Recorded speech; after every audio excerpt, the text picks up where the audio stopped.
Hari ini teman-teman kita ketemu di channel Adi Edukasi, masih dengan muka yang sama. Salam sehat pastinya dan salam semangat, salam edukasi. Kali ini kita ingin belajar bareng tentang tips mengatasi sakit di area tulang belakang, tubuh bagian belakang, khususnya sekarang kan lagi marak orang-orang yang tiba-tiba punggungnya pada sakit sampai pantat dan lain sebagainya. Nah, kali ini kita ingin membahas itu.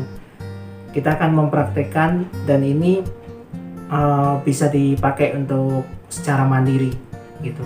Terus teknik yang akan kita praktekkan ini juga bisa buat anak-anak yang memang mengalami demam tinggi yang biasanya panas tapi sudah mengonsumsi antibiotik dan lain sebagainya tapi belum ada perubahan. Nah, siapa tahu sakit panas ini diakibatkan karena mereka lebih banyak daring, main handphone, sehingga itu stresnya otot, kekakuan otot dan permasalahan pada tulang, sehingga efeknya adalah demam tinggi.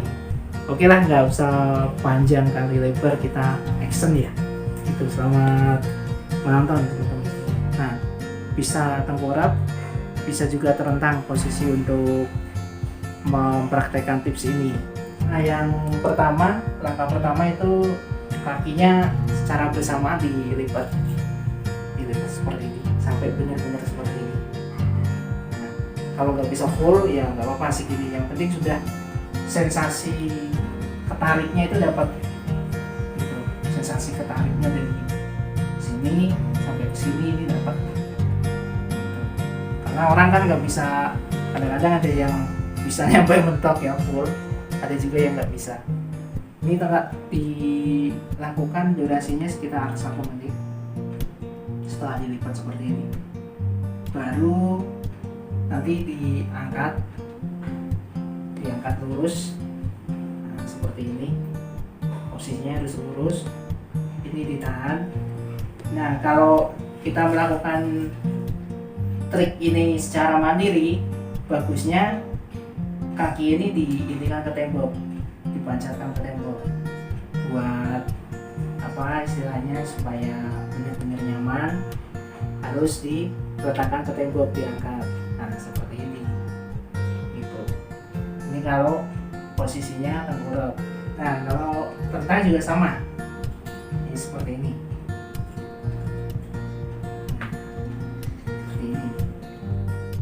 Durasinya 1 menit. Setelah gerakan ini baru dilurusin. Nah, terus seperti ini. Bedanya kalau tengkurap tadi kan bergantian itu, kalau terentang ini bisa bareng, bisa oke. Nah, seperti ini kira-kira juga sama durasinya 1 menit itu. Nah, setelah seperti ini baru kita duduk.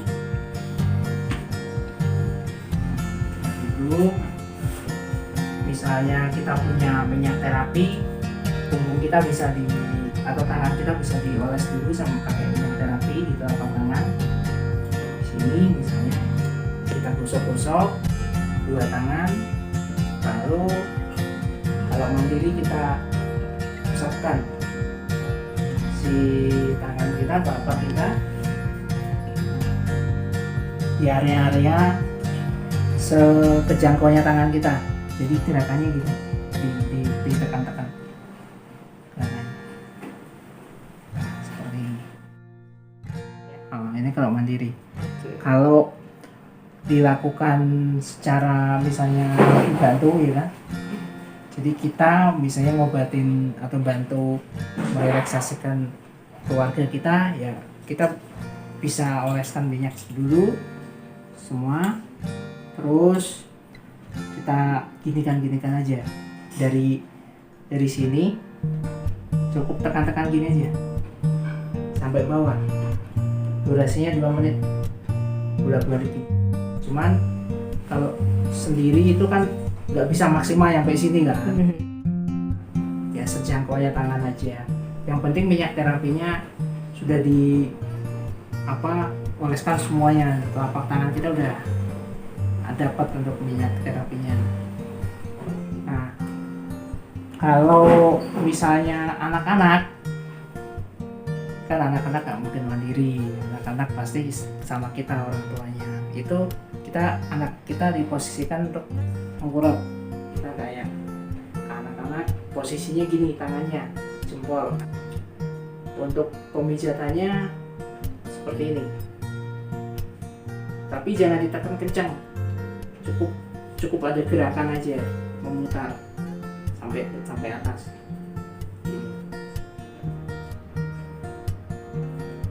Durasinya 2 menit, naik turun. Jadi kalau anak-anak kenapa kok harus seperti ini?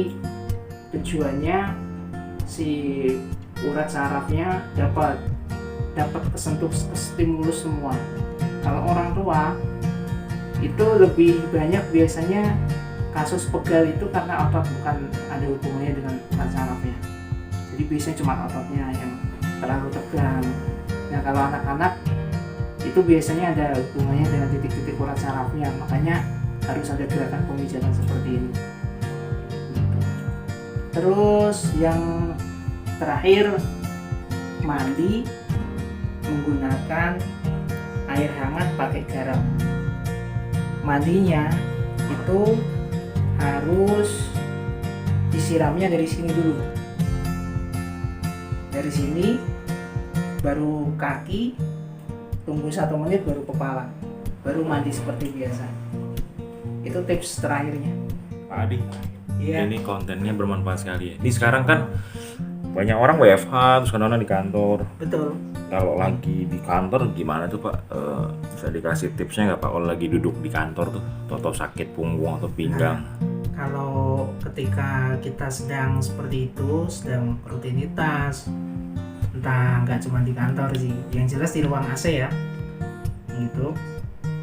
Terus ngadep komputer misalnya, atau lagi menghadap sama smartphone, ya langkah bagusnya, langkah paling pertama itu kita kalau kerasa sakit pinggang jauhin dulu handphonenya.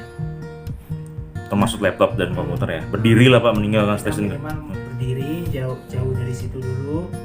Lakukan peregangan sederhana, yaitu angkat tangan seperti ini, misalnya gerakin tangan. Ini selangkah sederhana sebelum masuk ke poin itu, poin tadi. Sebelum poin tadi ya. Nah, sebelum ke poin tadi. Kalau poin tadi kan membutuhkan ruang ya, membutuhkan ruang yang cukup. Terus yang perlu digarisbawahi adalah kita harus banyak minum air putih. Air putih. Berapa liter sih Pak sehari Pak? Kalau berapa liter itu tergantung Kebutuhan masing-masing. kebutuhan orang ya, karena setiap tubuh itu mempunyai tingkat keperluannya masing-masing. Yang jelas saya cuma pengen bilang bahwa konsumsi air putih itu yang paling tepat minimal 10 menit, itu cuma 1 teguk, gak jadi soal. 10 menit, 20 menit, 2 teguk, yang penting minum aja meskipun gak haus, itu yang paling penting. Jadi gak harus sekaligus minum setengah jam sekali, minum 1 gelas gede, enggak seperti itu, nanti lambung kita yang masalah. gitu Gitu juga di kendaraan Pak ya. Kalau di Iya. kendaraan lagi nyetir kan kadang-kadang macet tuh. Tuan pusing kepala, terus leher gitu. Nah itu bisa, misalnya kalau bisa nepi dulu, terus lakukan gerakan seperti tadi, misalnya angkat tangan dulu, terus pijit-pijit di area sejangkau tangan kita. Kalau kita punya minyak terapi, kita bisa gunakan minyak terapi untuk dioleskan gitu. Tapi potensi orang cedera dengan kondisi bekerja di ruang AC dan ada berhadapan dengan laptop, radiasi segala macam, ternyata lebih berbahaya ya Pak ya? Sangat lebih berbahaya, karena kan mereka itu biasanya langsung fokus di satu posisi, dan fokusnya itu terlalu lama. Misalnya orang duduknya misalnya seperti ini, karena dia ngetik kan, dia diem aja di satu posisi seperti ini. Ini yang membuat otot tulang kita jadi stres. Beda dengan kita misalnya rutinitasnya adalah gerak, gitu kan. Nah kenapa kok gerak itu lebih aman, lebih sehat? Ya karena otot kita selalu aktif. elastisnya selalu aktif, dia relaksasinya selalu dapat gitu kan, intinya normal lah, dia aktivitasnya wajar. Nah terus solusinya bagaimana ya, per 20 menit per 30 menit sekali kita berdiri dari satu Tempat posisi. duduk ya, berubah ya. Untuk jalan misalnya gerak-gerakin tangan kaki, keluar ruangan misalnya, seperti itu sih. Toilet gitu Pak ya, cuci muka gitu ya. Iya seperti itu. Cuci muka juga usahakan jangan di posisi habis manteng laptop langsung cuci muka, jangan. Oh malah itu nggak boleh Pak ya? Nggak boleh, itu kan urat saraf dan otot mata itu lagi tegang. Oh gitu. Khawatirnya nanti malah ada masalah juga di mata, khususnya di urat sarafnya. Kalau urat saraf itu ya sangat luar biasa, jadi alangkah bagusnya kalau memang untuk relaksasi otot ya keluar dari ruangan. Terus misalnya ada rasa-rasa ngantuknya, tunggu dulu kira-kira 10 menit dari jeda waktu kita berdiri dari layar monitor tadi kan. Nah, baru 10 menit dari berdiri baru cuci muka, itu nggak apa-apa. Intinya ada jedanya lah. Jedanya. Ada jedanya. Terus itu nanti setelah dilakukan relaksasi tadi kan harus mandi ya Pak. Itu mandinya bagaimana Pak ya? Nah untuk mandi sendiri ini tujuannya untuk lebih membuat otot kita, tulang kita itu rileks. Nah rileks ini nggak cukup dengan air biasa, karena otot kita lagi butuh penenangan yang lebih detail lagi, yang lebih mendalam lagi. Langkah bagusnya adalah dengan air hangat dicampur oleh garam. Terus untuk perelaksasian sendiri itu harus kita benar-benar ingat jangan dekat dengan alat-alat elektronik, khususnya smartphone. Jadi kalau kita mau mempraktekkan ini, usahakan dihafal dulu. Jadi dihafal dulu gerakan-gerakan perelaksasiannya. Terus setelah itu handphone dijauhkan, segala macamnya jauhkan dari badan kita. Baru kita lakukan gerakan-gerakan relaksasi untuk menyembuhkan atau mengurangi rasa sakit itu tadi. Oke. Mandinya juga ada tips, misalnya yang diguyur apa dulu Pak bagian tubuhnya, apa dari kepala, apa dari mana? Untuk mandinya sendiri itu diawalinya dari pundak ya, dari badan dulu ya. Pundak ya, oke. Dari badan dulu, baru daerah sini, Dengkul ya, lutut ya, dengkul. Nah baru kepala, terus baru seterusnya mandi biasa. Ya, jadi ada urutannya yang harus diguyur duluan ya. Karena biasanya kenapa kok harus pundak?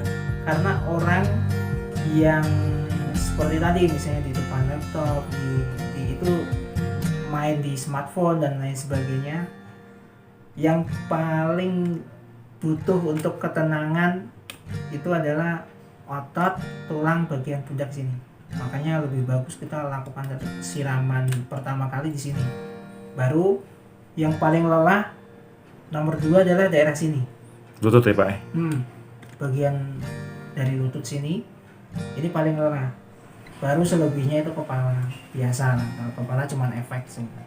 Oh gitu ya Pak ya. Jadi ternyata memang dari pinggang bisa lari ke kepala ya Pak ya. Iya, kadang orang taunya migrain atau apa, darah tinggi, kadang-kadang orang udah takut duluan. Tapi ternyata mungkin hubungannya dengan ketegangan otot dalam situasi rutinitas, konsentrasi dan fokus pada saat posisi bekerja. Iya betul. Ya gitu. Jadi mudah-mudahan obrolan kita terus tips yang ada di sini bisa bermanfaat untuk teman-teman semua, khususnya kita yang sedang menghadapi masa transisi mungkin ya disebutnya, masa online gitu, dari offline ke online semua. Ya mudah-mudahan kita selalu sehat dan selalu dalam kondisi yang prima. Saya cukupkan obrolan-obrolan santainya ini, mudah-mudahan bermanfaat. Salam sehat tanpa batas.